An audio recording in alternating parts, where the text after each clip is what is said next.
Islam is for every race. Bismillah, alhamdulillah, you're watching the beauties of Islam. And I'm Yusuf Estes, and today we've got a special program where you're talking about the beauties of Islam. In the past, we've discussed the Quran, the teachings of Muhammad, and the preservation of the teachings of the scholars of Islam. Now what I'd like to do is talk about some of the history of the universities and the great centers of learning that came about and how they were also preserved. You might be surprised to learn that one of the oldest universities for Islam in the world is in a place called Cairo, Egypt. It was founded more than 1,000 years ago during the Fatimid time, and in that very university was the first ever to have a woman as the rector. She was the dean of the whole entire university, a woman, teacher, scholar of Islam. Amazing? There's a lot of amazing and beautiful things in Islam. This university is even open today. And if anybody would like to go to that university, they can put their children in there from first grade, primary school, and take them all the way through high school, and they will memorize the entire Quran and learn so many of the hadiths and have the Arabic language. Then they can continue their studies and go on to learn more and learn about the Quran. How does it come, and how are the verses in context, and how do we understand these things? Along with the hadiths and teachings of Muhammad. Something called fiqh is also explained and taught there in that school, in that university. And fiqh is something like maybe in English, schools of jurisprudence. When I visited Al-Azhar, I was shown a place where they used to have all 4 schools represented outside. It was really cool. They would sit outside, and they had their places where they would sit, and their teachers would teach them. And they were all within just a hand reach of each other. If they would like to go over and share any information back and forth, it was very easy for them to do so. Of course, now with air conditioning, you wouldn't want to sit out inside and do that anymore. But back then, you see, that was really something. This teaching has continued on along with the teaching of what's called the Sirah, or the biography of the Prophet Muhammad, peace and blessings be upon him. Talking about his life from the time he was born, the time that revelation came to him, his contact with non-Muslims and their relationships, his migration to Medina, then the development of the full Islam as it comes, the companions and their stories, and then up to his death. Peace and blessings be upon him. This is all called Sirah, or the biography of the Prophet, peace be upon him. There are other things like, for instance, how to pronounce the words from the Quran called tajweed. Carefully being able to say it exactly as Prophet Muhammad, peace be upon him, said it, and as he approved of the pronunciations of his various companions. There are some different pronunciations that he permitted on certain words, and even this is known and taught at this great university called Al-Azhar. I had the good fortune to also visit another university while I was visiting in Maghreb, or Morocco, and while I was there, they took me to a place called Fes. And when I saw the way that they had preserved this whole community, the whole setting there was as though I was on a movie set. When I went in through the walls and saw how they had everything there, they even still had camels and donkeys and people selling in the streets, the little awnings that come out, the people even dressed in their traditional dress. It was an amazing sight, and I was very taken with that. Then I got to go to the university that they have there, and this university is even older than Al-Azhar. And the books, the library that they have there, so fantastic to realize that they have been memorizing and teaching and memorizing and passing this on for so many generations. It was so amazing and beautiful. And all I could think about was, I wish I had more time. I would love to enroll and go to this university. It would just be great. I did have a chance to visit with the scholars and teachers there. I found them to be very knowledgeable, impressive, humble, and lovely in their way of delivering and talking, you know. There are other places that you can find that they've been teaching Islam consistently and steadily in Mauritania, in Yemen, in Saudi Arabia, of course, Medina and Mecca, in Kuwait. An amazing place, too, is to consider the teachings that they have going on now, even now in Europe, in Turkey. Because you see, Turkey's been a part of the Islamic Empire for centuries upon centuries upon centuries. Maybe since the 1400s. And they've had these centers for learning. And again, I emphasize that the teaching and the preservation has always been exactly the same. That it's, first of all, mouth to ear, so that you know what you're saying from memory. The Quran is memorized in the Arabic language, the classical Arabic language, and then the teachings of Muhammad, called hadith, are also memorized the same way. Now, you might be surprised to find that some of the characters are written differently when you write it down, but they're pronounced exactly the same. This is true if you compare, for instance, if you go to Maghreb, Morocco, and compare it to what you find in Saudi Arabia, or even in Egypt. Because, for instance, the letter called Fa has one dot over the top of it. But in Maghreb, in the Quran, they use the one dot on top to be the letter Qaf. And when they want Fa, they put the dot below it. You might say, aha, there's a discrepancy. Oh, I heard that maybe somebody said there could be different Qurans. All right. That's why we want to bring this subject up. Did you know that there's something about this that a lot of Muslims don't even know? And we're going to talk to you about it as soon as we come back from the break. So don't go away. You're going to want to hear about the different writings of the Quran. Be right back after this, inshallah. Islam is keeping up the pace. Islam is for every race. Brothers and sisters, to increase your iman. خيركم من تعلم القرآن وعلمه ورتل القرآن ترتيلا.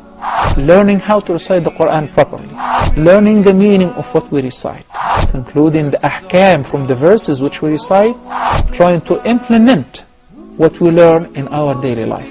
We'll listen to the participants and the guests. We'll take your phone calls. We're going to recite live. We'll listen to your recitation and we'll correct it according to the rules and regulations which we'll state in each episode. Now your dream will come true.